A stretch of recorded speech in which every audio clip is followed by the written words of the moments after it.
Hello friends, कैसे हैं आप सभी। बहुत टाइम बाद मैं आप सभी के लिए हमारे YouTube channel Hindi audio story में स्टोरी लेकर आया हूं, काल का जाल। और अब से आज से ही मैं आप सबके लिए नई नई स्टोरी, नए नए कंटेंट हिंदी में लाता रहूँगा। बच्चों के लिए बहुत अच्छी अच्छी स्टोरी और मनोरंजन से भरी। तो आप हमारे चैनल को सब्सक्राइब ज़रूर करें और स्टोरी पसंद आए तो स्टोरी को लाइक करें और शेयर करें।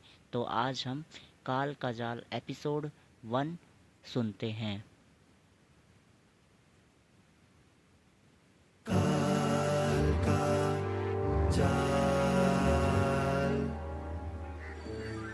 अपने माता पिता के साथ पहली बार ट्रेन का सफर कर रहा था 7 साल का आरू। बेहद खुश और एक्साइटेड आरू अपनी मासूम सी बड़ी बड़ी आंखों से पूरा रेलवे स्टेशन देखने की कोशिश कर रहा था। 4 पहियों वाले ट्रॉली बैग उसने पहली बार देखे थे। वो अचंभित हो रहा था, और होता भी क्यों नहीं। आखिरकार पहली बार वो अपने छोटे से गांव सीहोर, जो कि मध्य प्रदेश में है, उसके रेलवे स्टेशन पर पहुंचा था। माँ गृहिणी थी और पिता नमकीन के कारखाने में काम करने वाले थे। पिछले 3 सालों से पैसे जोड़ जोड़ कर उन्होंने तय किया वैष्णो देवी जाने का। रेलगाड़ी के प्लेटफॉर्म पर लगते ही तीनों पैसेंजर क्लास में सीट पकड़ के बैठ गए। आरू बहुत खुश था और लगातार अपनी उत्सुक आवाज में अपने माता पिता से प्रश्न पूछे जा रहा था। माँ, क्या ये सब भी हमारे साथ ट्रेन में सफर करेंगे? क्या ये भी वहीं जाएंगे जहाँ हम जा रहे हैं? पापा, हम कब तक पहुँच जाएंगे? उसके माता पिता ने बड़े ही इत्मीनान से उसके सब प्रश्नों का जवाब दिया। अब ट्रेन ने चलने के पहले अपनी आखिरी सीटी मारी, जिसे सुनते ही आरू के पास आ गया एक काला कुत्ता और उसे देख के तेज तेज भौंकने लगा। ये पहली बार नहीं था कि आरू के पास कोई जानवर आया हो। जब भी उसके साथ कोई अनहोनी होने वाली होती थी, तो अक्सर उसके पास जानवर चेतावनी देने आ जाया करते थे।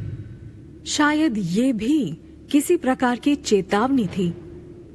पैसेंजर क्लास में बैठे लोगों ने उस काले कुत्ते को बाहर भगाया और ट्रेन चल दी। आरू पूरे रास्ते कभी ट्रेन में मिलने वाली भेल खाता तो कभी पापा से पॉपकॉर्न की जिद करता। शाम को उसकी माँ घर से जो पूरी और अचार साथ लाई थी, उसने वो आरू को खिलाया और सुला दिया। रात के तकरीबन 3 से 4 बज रहे होंगे। आरू की आंखों पर झिलमिल झिलमिल रोशनी पड़ी और उसकी नींद खुली। उसने अपने ऊपर से माँ का हाथ हटाया और ट्रेन से उतर गया। जैसे ही वो ट्रेन से उतरा, उसके सामने था खाने का स्टॉल, जहाँ तरह तरह के नमकीन और चिप्स अलग अलग रंगों के पैकेट्स में पैक थे। वो इन्हें देख के इतना सम्मोहित हो गया कि ट्रेन उस स्टेशन से निकल गई। अब आरू रोता हुआ उस ट्रेन के पीछे पीछे भागने लगा। रोते रोते वो लगातार कह रहा था, माँ, पापा, माँ, पापा, मुझे छोड़ के मत जाओ। ट्रेन की बढ़ती रफ्तार को उसके नन्हे पैर कंपटीशन नहीं दे पाए और ट्रेन रात के अंधेरे में ओझल हो गई। आरू अंधेरे में एक कोने में सुबक सुबक के रो रहा था। तभी एक 45 साल का आदमी, जिसका नाम राजन था, वहां आया। आरू जिस स्टेशन पे सुबक सुबक के रो रहा था, वो था दिल्ली। राजन ने बड़े ही प्यार से आरू को सहलाया और उससे पूछा, अरे बच्चे, रो क्यों रहे हो? मेरी ट्रेन छूट गई। मुझे मेरी माँ और पापा के पास जाना है। आरू से उसके माँ बाप का नाम और उसके घर का पता पूछे बिना ही राजन ने मुस्कुराते हुए उससे कहा, अरे परेशान मत हो बच्चे, मैं तेरी मदद करूंगा। चल आ मेरे साथ। आप मेरे को मेरे माँ और पापा के पास ले चलोगे? हाँ, मैं तुझे अपनी गाड़ी में तेरे घर ले जाऊंगा। चल आजा मेरे साथ। राजन ने आरू की ओर अपना मदद का हाथ तो बढ़ाया था, पर जरूरी नहीं जो हाथ मदद के नाम पर बढ़े हो वो मदद के लिए ही हो। अब आरू के सामने दुनिया का वो क्रूर पहलू आने वाला था जिससे उसकी दुनिया बदलने वाली थी। आरू राजन की बातों में आ गया और उसके साथ जाने को तैयार हो गया। राजन ने आरू को भर पेट खाना खिलाया और शहर घुमाया, जिसके बाद रात को राजन उसे एक ऐसे कमरे में ले गया जहां आरू जैसे कई और बच्चे भी थे।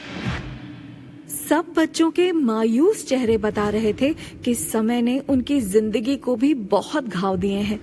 पूरा दिन प्यार से बात करने वाले राजन के तेवर अचानक बदल गए और उसने आरू को कमरे में धक्का देते हुए गुस्से से कहा, चल अंदर जा, चुपचाप सो जा, कल भीख मांगने जाना है। भीख? अंकल, आप तो मुझे मेरे माँ पापा के पास लेके जाने वाले थे।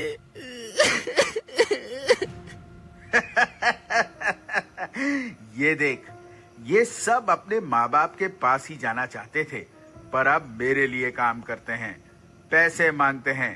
अगर तू ज्यादा चिल्लाया तो माँ बाप की जगह तुझे भगवान के पास पहुंचा दूंगा।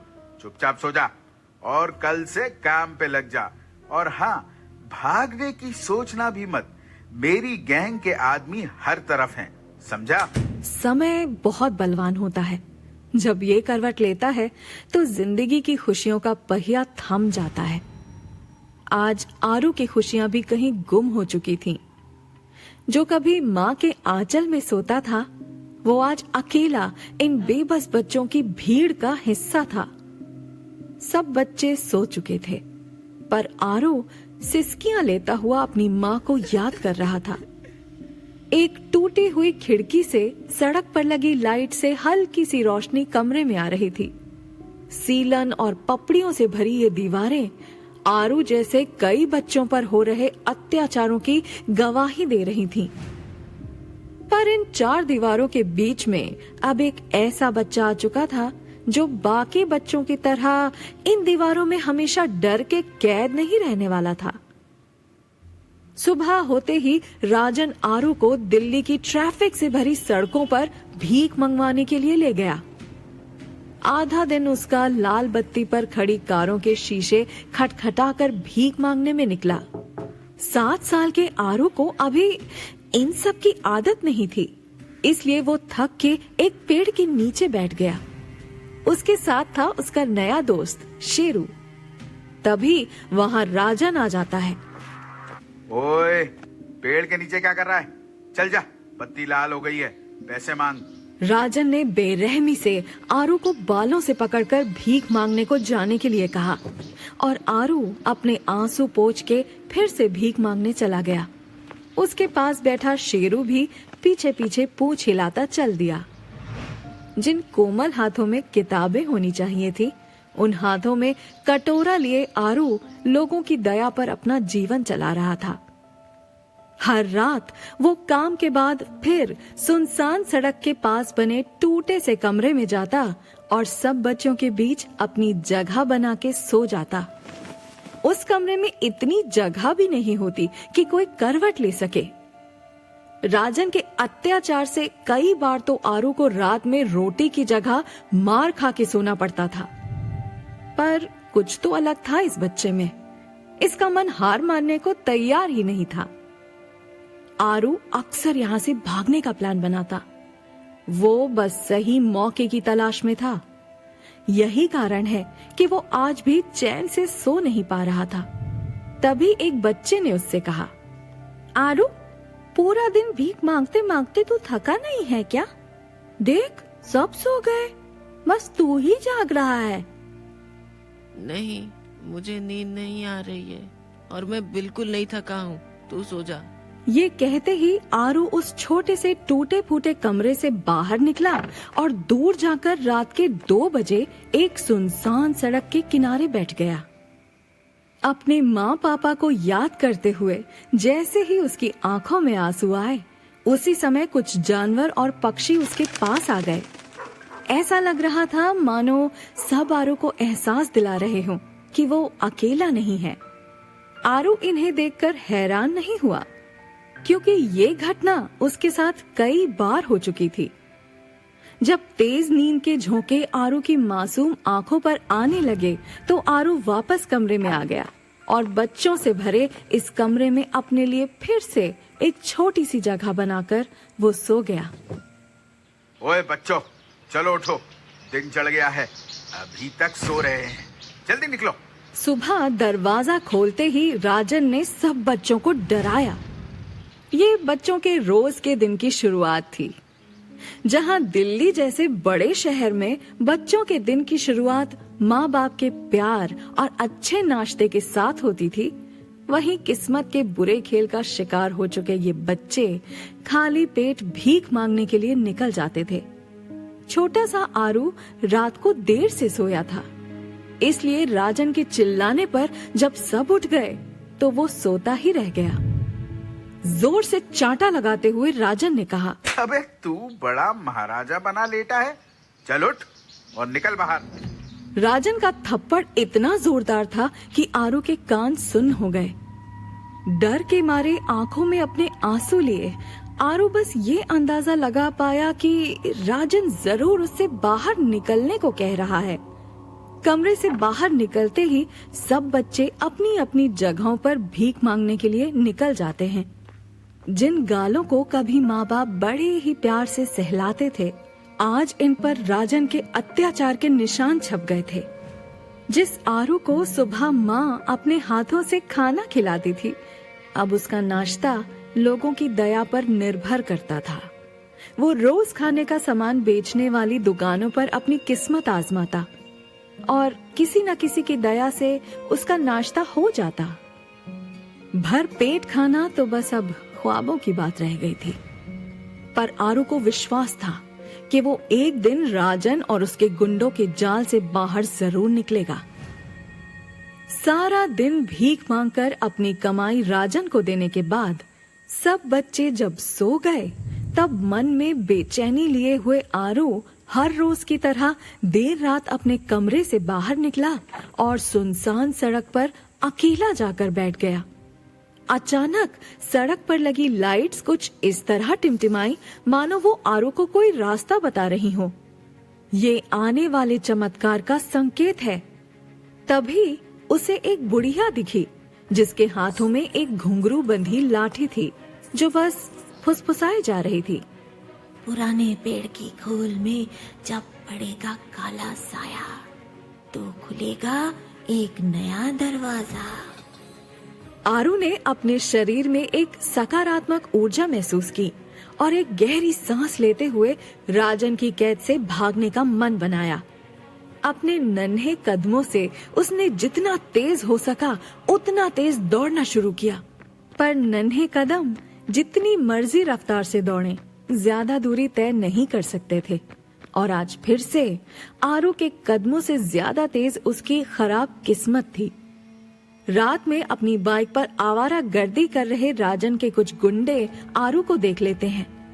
अपनी किस्मत से आज फिर से हार चुका आरू उनके हाथ लग जाता है।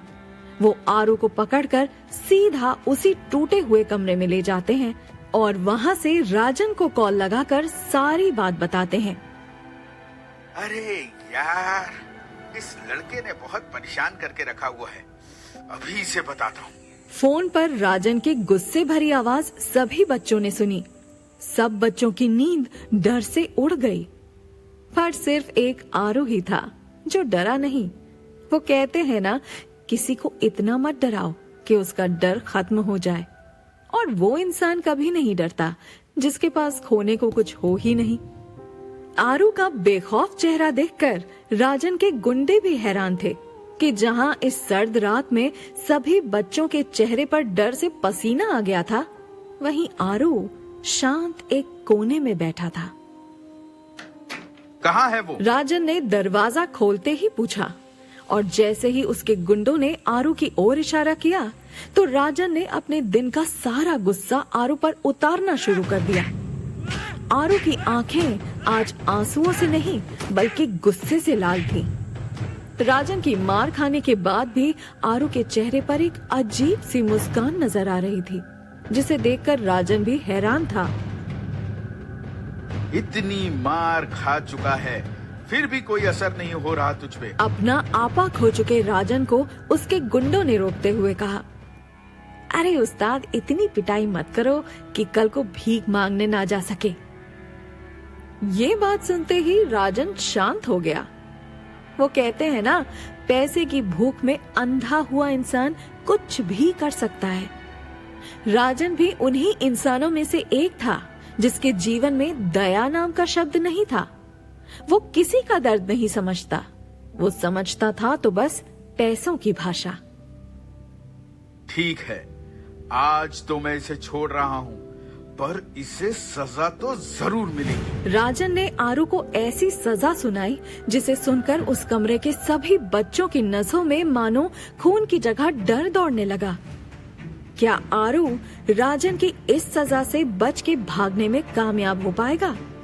क्या वो कभी ये पहेली सुलझा पाएगा कि क्यों जानवर और पंछी उसकी तरफ आकर्षित होते हैं? और क्या वो उस पहेली को सुलझा पाएगा जो बुढ़िया ने उसे बोली थी, पुराने पेड़ की खोल में जब पड़ेगा काला साया तो खुलेगा एक नया दरवाजा? क्या है इसका मतलब? जानने के लिए सुनिए काल का जाल का अगला एपिसोड। अगला एपिसोड सुनने के लिए दोस्तों आप हमारे चैनल को सब्सक्राइब करें और स्टोरी पसंद आए तो स्टोरी को लाइक करें और शेयर करें। आपके लिए मैं हर रोज़ अब नई नई स्टोरियाँ, हर रोज़ नए नए एपिसोड मनोरंजन से भरे लाता रहूँगा, तो आप हमारे चैनल पर बने रहें।